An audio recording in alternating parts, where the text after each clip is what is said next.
Hati kita tuh dikuasai Allah hadirin. Kalau Allah bikin sempit, nyesek.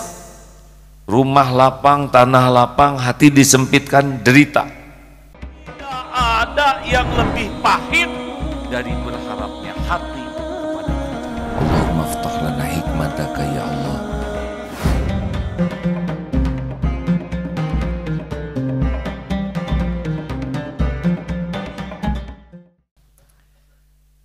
Naik mobil, kaca kotor, penuh noda. Tenang atau gelisah di dalam mobil? Bisa. Mana yang harus dilakukan? Sibuk memikirkan jalan, sibuk membersihkan kaca.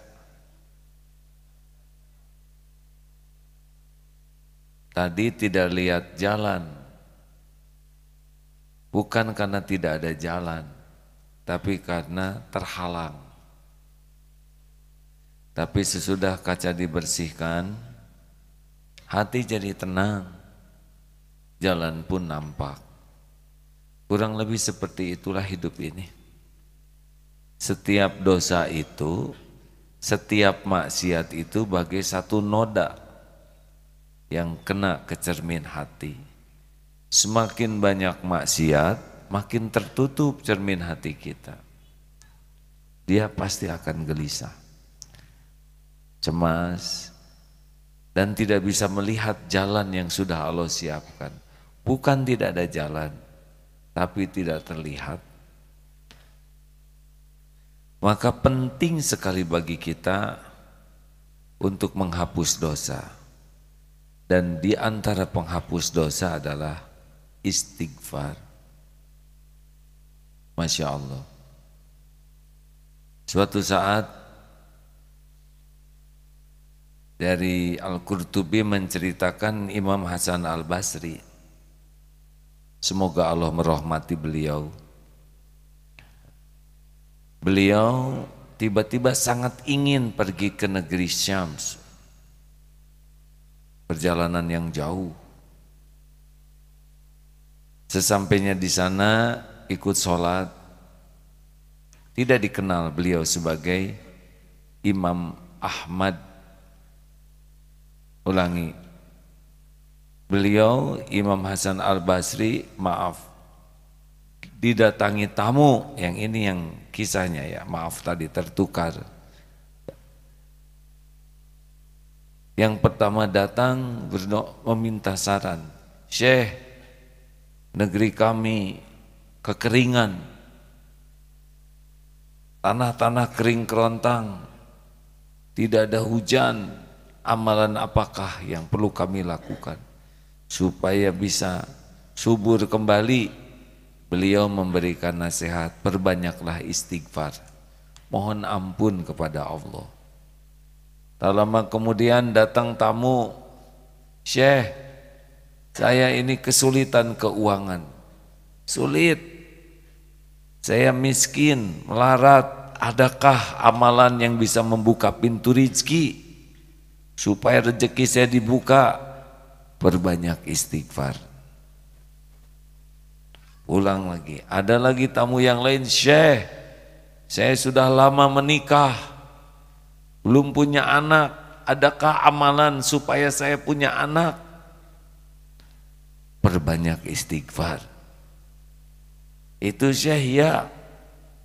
Terakhir, Syekh, kebun-kebun saya rusak, panen gagal, adakah yang bisa menyuburkan semua ini? Perbanyak istighfar. Lalu dikatakan seseorang,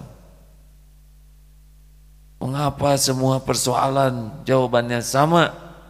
Kurang lebih beliau mengatakan, itu bukan perkataan dariku, itu adalah janji Allah. Surat Nuh ayat 10. Kita simak janji Allah lewat surat Nuh ayat 10. Fadhol Ustaz. A'udzu billahi minasy syaithanir rajim. فقلت استغفروا ربكم إنه كان غفارا يرسل السماء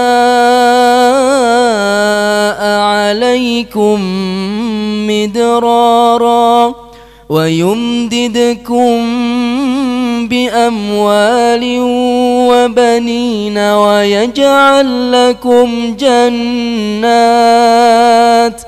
ويجعل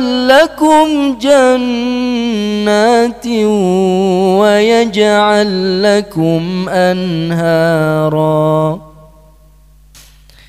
Maka aku katakan kepada mereka, mohonlah ampunan kepada Allah Tuhanmu. Sungguh dialah Allah yang maha pengampun. Niscaya Allah akan turunkan hujan yang lebat dari langit kepadamu, dan Allah perbanyak harta dan anak-anakmu, dan mengadakan kebun-kebun untukmu, dan mengadakan sungai-sungai untukmu. Ada 4 nih. Faqultu astaghfiru rabbakum innahu kana ghaffara yursilis samaa 'alaikum midrara.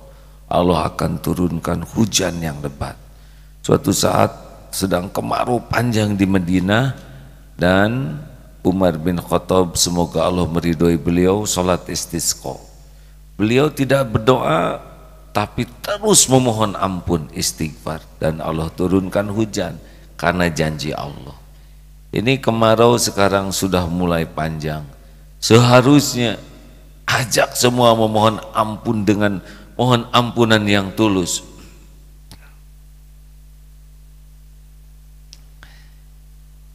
Dan yang kedua, Allah membanyakan harta. Jadi bagi siapapun yang merasa dalam kesempitan keuangan, termasuk utang yang susah terbayar, termasuk dagangan yang tidak mencukupi, janji Allah ini. Kalau saudara tahu dahsyatnya istighfar, sambil dagang istighfar, sambil bekerja istighfar, Allah buka. Itu janji yang tidak mungkin, yang tidak akan pernah tidak ditepati. Janji Allah itu pasti, asal istighfarnya bagus, benar. Di perusahaan-perusahaan di Darut Tauhid juga begitu. Kalau mulai kepepet, order kurang, situasi sulit, tobat saja. Bukankah radio ini juga dulu mati mau hidup segan? Pernah ada satu masa MKFM itu berat sekali. Jangankan untuk siaran, bayar listrik saja berat. Alhamdulillah, Allah buka lebih dari cukup. MKTV juga sempat mengalami situasi sulit, dan izin Allah hidup lagi dan cukup. Silakan ditanya amalan apa yang dianjurkan selain sholat TBM, tepat waktu berjamaah di masjid, perbanyak istighfar. Karena janji Allah. Yang ketiga, anak. Ini termasuk bab perjodohan, hadirin. Karena anak itu lahir kalau sudah menikah. Jadi bagi saudara yang, saya tidak menyebut jomblo, ya kurang enak nyebutnya jomblo, tapi belum mendapatkan pendamping, nah inilah banyak istighfar. Ampun ya Allah, astagfirullahaladzim, rabbighfirli, minta ampun. Dan Allah akan memberikan infrastruktur, kebun dan sungai itu kelengkapan infrastruktur. Yang belum punya anak juga susah punya anak, coba istighfar. Mungkin nanti ada jalannya lewat obat, lewat herbal, tapi kalau istighfarnya diterima, jalannya dibuat oleh Allah. Kalau memang harus lewat bayi tabung, nanti rezekinya ada. Tidak sedikit yang bayi tabung dan tidak juga punya anak. karena yang menciptakan Allah, yang menciptakan anak itu adalah Allah, bukan tabung.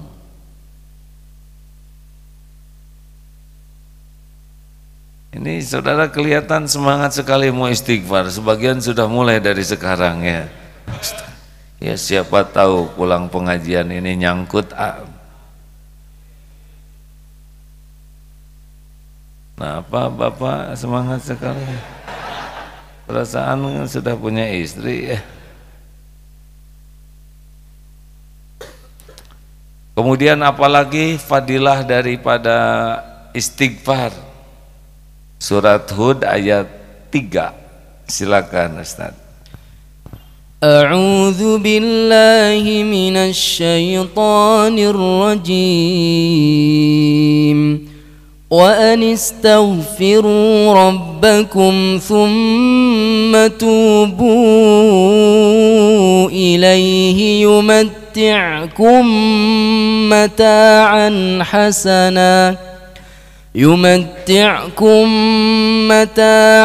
حسنا إلى أجل مسمى ويؤت كل ذي فضل فضله وإن تولوا فإني أخاف عليكم عذاب يوم كبير. Dan hendaklah kamu memohon ampunan kepada Allah Tuhanmu dan bertaubat kepadanya. Niscaya Allah akan memberi kenikmatan yang baik kepadamu sampai waktu yang telah ditentukan, dan Allah akan memberikan karunia-Nya kepada setiap orang yang berbuat baik. Dan jika kamu berpaling, maka sungguh aku takut kamu akan ditimpa azab pada hari yang besar. Jadi kenikmatannya itu akan langgeng, melimpah. Ini betulan hadirin, apalagi kalau kita ingat sabda Rasulullah dalam hadis riwayat Abu Daud, Imam Ahmad,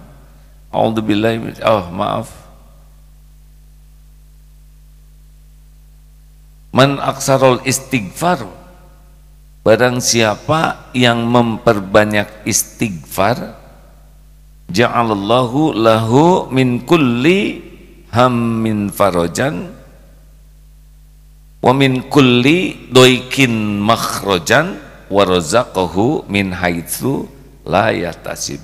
Satu, Allah lapangkan dari kesempitannya, kesempitan hati, kesusahan hati, blang itu.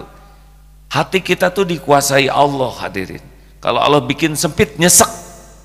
Rumah lapang, tanah lapang, hati disempitkan, derita. Tapi ada yang rumahnya sempit, hatinya dibuat lapang, enak saja.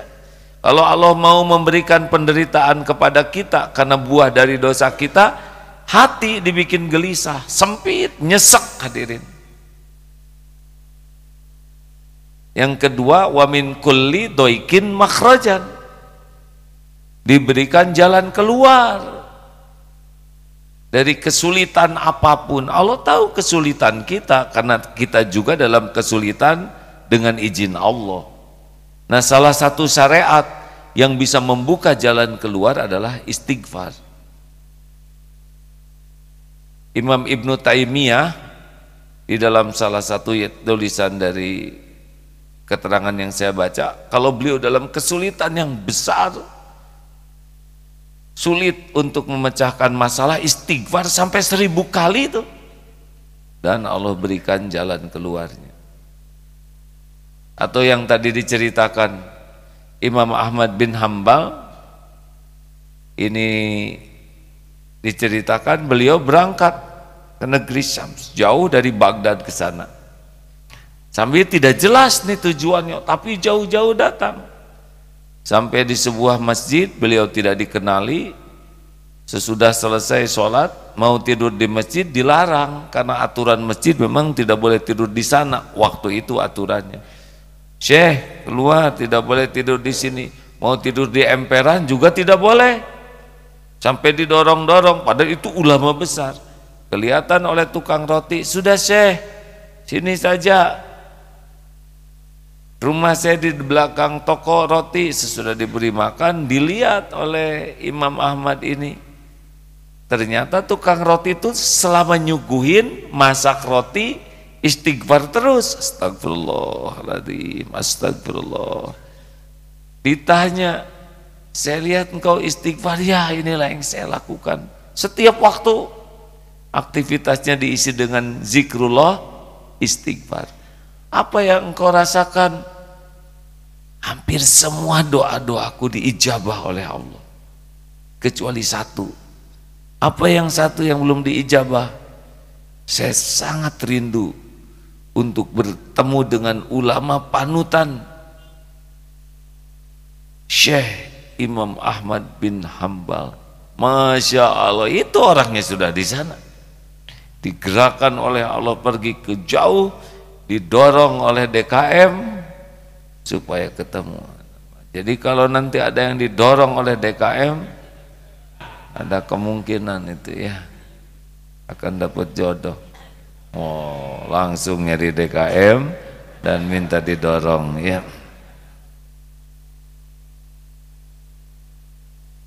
Hadirin sekalian,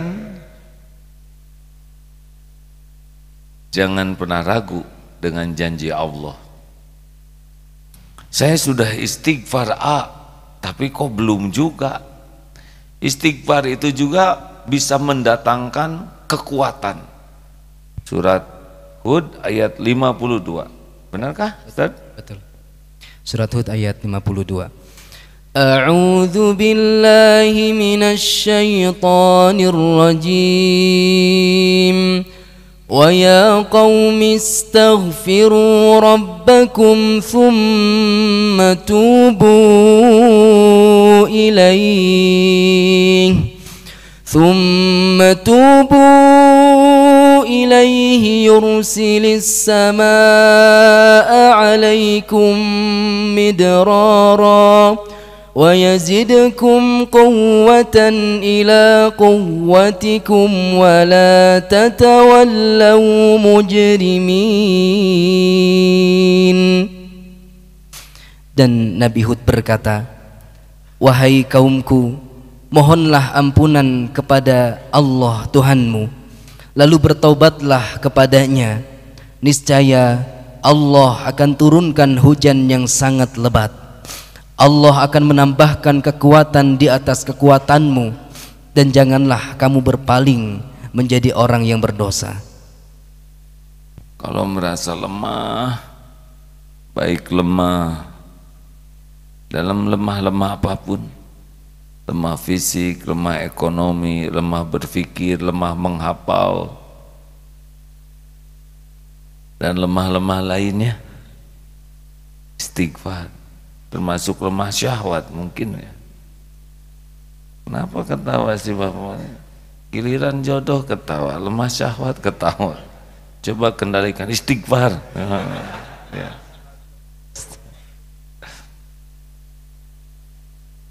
Dan satu lagi, orang yang senantiasa istighfar, dia tidak akan diturunkan azab. Kan turun azab, tertahannya turun azab itu satu ketika Rasulullah masih ada bersama umatnya, tapi beliau sudah tiada, sudah wafat, dan istighfar. Surat Al-Anfal ayat 33. Al-Anfal ayat 33. A'udzu billahi minasy syaithanir rajim. Wa ma kana Allahu liyu'adzibahum wa anta fihim wa ma kana Allahu mu'adzibahum wa hum yastaghfirun. Dan Allah tidak akan menghukum mereka selama engkau, wahai Muhammad, berada di antara mereka, dan tidaklah pula Allah akan menghukum mereka sedang mereka masih memohon ampunan kepada Allah. Istighfar. Jadi ini luar biasa hadirin. Ini baru sebagian kecil dari fadilah istighfar. Sebetulnya ada lagi yang lain.